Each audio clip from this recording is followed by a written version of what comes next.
Бәйтерек туралы аңыз. Көк төбенің басында, көк теңіздің жағалауында алып бәйтерек өсіпті. Бәйтерек жерасты дүниесін, жердің беті мен аспан әлемін жалғап тұрғандықтан, оны өмір ағашы деп атапты. Жыл сайын бәйтеректің басындағы ұяға киелі самұрық құс күн бейнелі алтын жұмыртқа салады екен.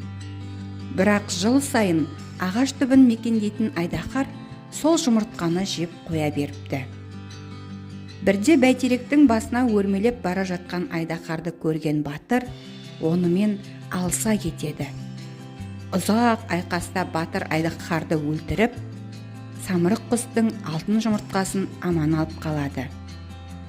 Батырға риза болған самұрық құс адамдар әлемін қорғап жүреді екен. Содан бері әлемде бейбітшілік пен тыныштық орнаған деседі. Бәйтерек сөзі бәй алғашқы, терек ағаш деген екі сөзден тұрады. Яғни алғашқы ағаш, зәулім ағаш деген мағынаны береді. Қазақ халқы жалғыз, дара өскен, биік өскен ағашты көрсе, киелі санап, әулие ағаш деп қастерлеп, басына белгі байлап кететін болған.